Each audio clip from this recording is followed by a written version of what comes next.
When Jake pulled into the driveway that summer, his car dust-streaked and music thumping too loud, I wasn't expecting my whole world to shift. He slammed the door shut, grinned like nothing had changed, and said, "You got a beer or am I hugging you first?" That was Jake. My cousin. My straight cousin, I reminded myself as he tossed his duffel onto my couch and took his shirt off within 5 minutes of being in my apartment. "I forgot how humid it gets here," he said, stretching, lean and golden from too much sun and not enough shame. "You mind if I crash here for a couple weeks while I figure stuff out with Mom?" I told him it was fine. Damon, my boyfriend, was traveling for work, 3 weeks across cities I couldn't even pronounce, and the place felt emptier than I cared to admit. Jake and I used to be close as kids, but somewhere between high school and his string of high school girlfriends, the gap between us had widened into something silent. Now, with him staying over, it closed fast. Too fast. The first night, we made spaghetti and argued about whether pineapple belonged on pizza. He sprawled on the living room floor, sipping beer and thumbing through my old gaming consoles like he belonged here. Like this wasn't temporary. He joked constantly. "That's how it started." Joked.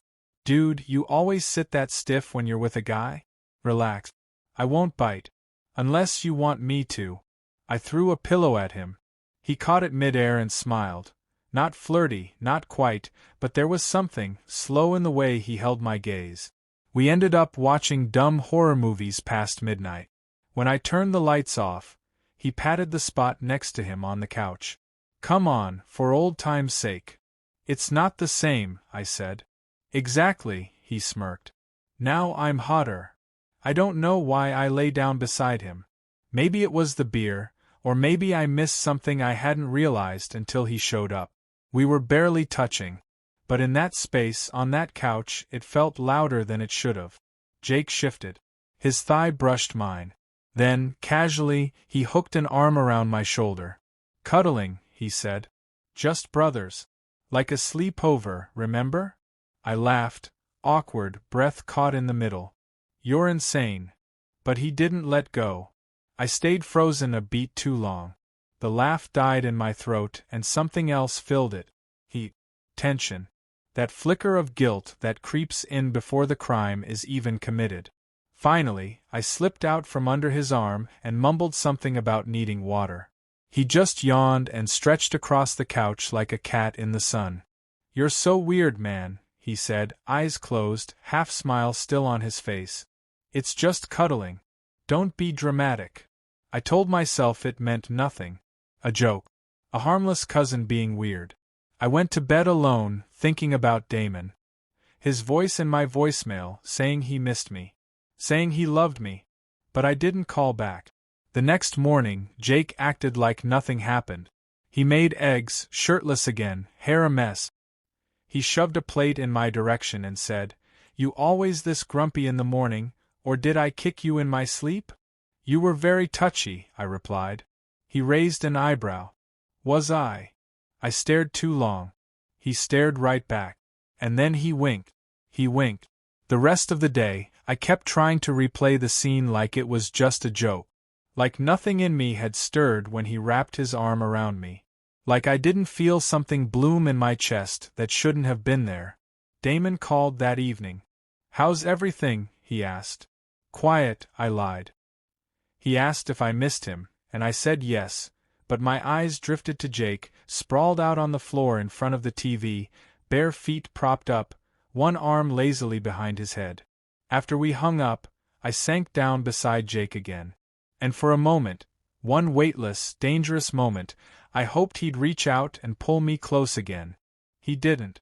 He just looked over and said, "Why do you always look like you're thinking too much?" I laughed soft. "You wouldn't get it." "Try me," he said, voice lower this time. But I didn't. I just sat there, quiet, letting the silence settle between us like fog over a lake. And when I turned off the lights, he didn't joke. He didn't touch me. He just said, "Good night." But my body still remembered the weight of his arm. Jake didn't mention the cuddle. He didn't tease, didn't wink, didn't act like anything had happened. And maybe that's what made it worse. How casually he dropped the moment, like it didn't brand itself into my chest. But something had shifted. I saw it in how he lingered. He brushed past me more often, shoulder grazing mine in the kitchen. Sat closer when we played games. Watched me when he thought I wasn't looking. His smiles were still wide and stupid, still wrapped in sarcasm. But his eyes were starting to linger. One afternoon, I found him in the backyard, shirtless again, sweat glistening as he hauled the grill out. "Damon's lucky, you know," he said out of nowhere. "You're a good house husband." "Is that what I am now?" I asked. He smirked. "I mean, I'm the one doing the heavy lifting, so yeah." I tossed a rag at him. He caught it, wiped his neck, and for half a second, I imagined licking that same trail of sweat off his collarbone. I hated that thought. That night, Damon called. His voice was soft, tired. He said he'd be gone a few more days than planned. I told him it was okay, that Jake was here and it wasn't too lonely. I didn't tell him Jake was in the next room, half naked, watching a movie on my bed. "You should come cuddle," Jake called out. I stared at the phone. Damon asked, "Everything okay?" "Yeah," I lied. "Just background noise." When I hung up, I walked into my bedroom. Jake had moved over, made space without asking. "You serious?" I asked. He shrugged. "Don't act like you didn't like it the other night." "It was a joke." "Still felt nice," he said, barely audible. I lay down, careful not to touch him. But Jake didn't stay on his side. He rolled closer, threw an arm around me like it was muscle memory. My breath caught. "This okay?" he asked. I didn't answer. The room was quiet except for the movie.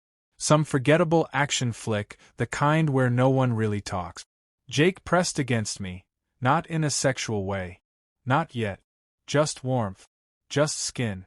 Just temptation dressed up as comfort. When I shifted slightly, his grip tightened. His hand rested on my stomach, fingers dangerously close to crossing a line. We stayed like that. Minutes passed. Maybe hours. Somewhere in the stillness, I realized I wasn't pretending anymore. I wanted this. I wanted him. I fell asleep in his arms. And I woke up in the same position, except Jake was hard against me. Obvious. Firm. Pressed to the curve of my back. He didn't move. I didn't either. The air was thick with unsaid things. Eventually, I slipped out of bed and went straight to the shower. I stood under the spray for too long, trying to scrub off the guilt clinging to my skin. When I came out, Jake was in the kitchen, flipping pancakes like nothing had happened. He didn't say anything. Just pushed a plate toward me and went back to his coffee. I stared at him. Was he playing me? Or was he just as confused? Later that afternoon, I told myself I needed space. I went for a walk, left my phone at home, didn't tell Jake where I was going. When I came back, he was sitting on the porch steps, barefoot, staring into the sky. "You disappear often?" he asked, not looking at me. "Needed air." He stood slowly. "You're acting weird." "You're acting normal," I snapped. Jake's jaw tensed. "We're cousins." "I know." He stepped closer. "Do you?" The space between us felt like fire. Dangerous, pulsing, invisible. I wanted to step back. I didn't. He didn't kiss me. He didn't touch me. He just said, "I'm not trying to mess with you." I don't know what I'm doing. I swallowed hard. Then stopped doing it. He laughed, bitter and breathless. "You didn't stop me either." He walked inside. I stood there for what felt like forever. That night, I didn't join him in bed.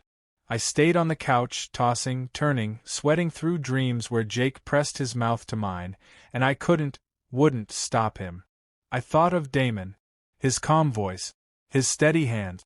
The way he made me feel safe. And then I thought of Jake. Reckless, unpredictable, wrong in every way. But still, I wanted him. God help me, I wanted him.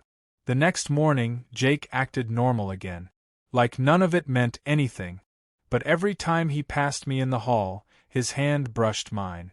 And every time he said goodnight, his eyes lingered on my lips. I knew where this was going. I just didn't know if I wanted it to stop. By the second week, it wasn't playful anymore. Not really. The tension between Jake and me had thickened into something sharp, something dangerous. The morning Damon said he was flying back early, I felt my stomach twist. "I'll be home Friday night," he texted. "Can't wait to hold you." I stared at the screen, heart racing. Not with excitement, but panic. Jake was humming in the kitchen, shirt off again, as usual. He tossed a grape into his mouth, glanced at my phone. "Boyfriend checking in?" I nodded. "He's coming back early." Jake popped another grape. "That's good, right?" I didn't answer. Because no, it didn't feel good. It felt like being caught before I'd even done anything. Except I had done something. I just hadn't admitted it to myself. That night, the sky broke open. Rain poured down in sheets. Thunder rolled so loud the walls shook. The power flickered once, then died. Everything went black. "Shit," Jake muttered. "Got any candles, or should we just confess secrets in the dark like a teen movie?" I laughed despite myself. "Hall closet. Top shelf." He came back with two, lit them, and set them between us on the coffee table. The light flickered across his face. Sharp jawline, messy curls, eyes too honest. We sat on the couch. Silence swallowed the room. "I ever tell you about the first time I got drunk?" he asked, out of nowhere. I shook my head. "I kissed a guy," he said. I blinked. He smirked. "Don't look so surprised. It was a dare. At least, that's what I told myself. Truth is, I liked it. There was no punchline. No laugh. Just truth, raw and unfiltered, landing between us like a lit match. I think about it sometimes," he added. "Like, what if it wasn't just a moment?" I didn't move. Didn't breathe. Jake leaned back, stretched. "But hey, I'm still straight, right?" "You keep saying that," I said quietly. "But you keep touching me like you aren't." His smile faded. The silence buzzed. "I should go to bed," I said, rising. "You're not sleeping out here in the storm," he said. "Come to bed. Just sleep. Like before." I should have said no. I should have walked away, called Damon, reminded myself who I belonged to. But I didn't. I followed Jake into the bedroom. The storm outside roared. Inside it was quieter, but not safer. We lay down inches apart. My heart thudded. Then, slowly, he turned toward me. His hand found mine under the blanket. "This is messed up," I whispered. "Then stop me," he murmured. I didn't. His fingers trailed up my arm, gentle, almost reverent. He leaned in, and I let him. The kiss wasn't explosive. It wasn't fireworks or chaos. It was soft, careful. His lips barely brushed mine, like he was asking permission with every second. And I gave it. He kissed me again, deeper this time, and I responded. Our hands tangled. His mouth tasted like wine and heat and something forbidden. I rolled over, breaking the contact. "We can't." He exhaled. "I know. But we didn't move apart. We lay like that for a long time, his hand resting on my chest, my breath shaky, his fingers tapping a rhythm on my skin like he was trying to memorize it. We didn't go further. Not that night. Maybe that made it worse. The next morning, Jake was gone before I woke up. I found him out front, fixing something under the hood of his car. "Coffee?" I asked. He nodded without looking at me. "Sure." The coldness was new. Sharp. I hated it. I made the coffee anyway, handed it to him. Our fingers brushed. He didn't flinch. But he didn't meet my eyes either. I wanted him to say something. Anything. But he just took the cup and said thanks. Around noon, the doorbell rang. Damon stood there, suitcase in hand, face breaking into a smile the second he saw me. Surprise. I froze. My mouth opened, but no words came out. He stepped forward, kissed me on the cheek. I let him. Jake emerged from the hallway, wiping grease off his hands. He nodded at Damon. "Hey man. Long time." Damon smiled. "Jake. Didn't know you were still around." Just a few more days, Jake said. The way he said it, tight-lipped, cold, hit like a slap. We made dinner that night. Damon and Jake traded stories like old friends, but something was broken in the rhythm. Jake wasn't cracking jokes. Damon noticed. Later, after Jake went to bed, Damon wrapped his arms around me in the kitchen. I missed you, he said. I nodded. You okay? He asked. You've been different. I'm fine. Another lie. That night, lying beside Damon, I closed my eyes and tried to pretend I hadn't kissed someone else. Tried to pretend that the warmth I still craved wasn't Jake. But sleep didn't come easy. Because in the dark, all I could hear was Jake's voice. Then stop me. And I hadn't. Damon slept like nothing had changed. His breathing was soft, arms wrapped around me, heart steady against my back. But I couldn't close my eyes. The weight of what I'd done, or almost done, pressed into the silence like thunder that never struck. Jake was still in the house, down the hall, maybe awake, maybe thinking about the same kiss that haunted me now. The next morning was oddly domestic. Damon made coffee. Jake came out, hair a mess, shirtless as always. He didn't look at me. Not once. Not when Damon asked about his plans. Not when I handed him a plate of eggs. Couple more days, then I'm gone, Jake said. That soon? Damon asked. You sure? We've got a spare room now. Jake's laugh was dry. I've overstayed enough. He didn't mean just the couch. And I felt it like a blade under the skin. After breakfast, Damon suggested we all go out, grab lunch, walk around the lake. Pretend we were a functional trio. I declined. Said I had work to catch up on. Jake said nothing. They left together. I watched them from the window. Damon gesturing as he talked, Jake walking silently beside him, hands in pockets. I wondered what they said when I wasn't around. If Damon could sense something I hadn't confessed. I wanted Jake to be the one to say something first. But I knew he wouldn't. He was already retreating, disappearing from me in the only way he knew how, by acting like nothing had happened. When they returned later, Jake avoided eye contact. Damon kissed my cheek and went to shower. Jake lingered by the kitchen, leaning against the fridge like gravity didn't apply to him. I'm leaving tomorrow, he said. Why? He looked at me then. For the first time in days. You know why. I crossed my arms, defensive. You kissed me. You kissed me back. Silence. Then. I still don't know what that meant, I said. Jake shrugged. It meant what it meant. You said you were straight. He laughed under his breath. Yeah, well, straight guys don't kiss their cousins, do they? That word, cousin, stung more than it should have. He said it like a boundary. Like a reminder that this was broken from the beginning. I didn't mean to screw things up, he said. I just liked being close to someone. And maybe I let that go too far. I wanted to yell. Or cry. Or hold him. But I just stood there, anchored by guilt. I'm with Damon, I finally said, voice hoarse. Jake nodded. Yeah. I know. He walked past me, not touching me, not looking back. That night, the house felt heavier than ever. Damon lay beside me, humming softly under his breath. He rubbed circles on my arm, a gesture that once felt like home. Now it just reminded me how much I was hiding. You're so quiet lately, he said. I'm just tired. Are you happy? The question caught me off guard. Yes, I answered, too fast, too sharp. Damon rolled onto his side. You sure? I didn't respond. He reached for my hand. If there's something wrong, just tell me. I'm not going anywhere. I wanted to believe him. I wanted to be the man who deserved him. But I wasn't. The next morning, Jake was gone. No note. No goodbye.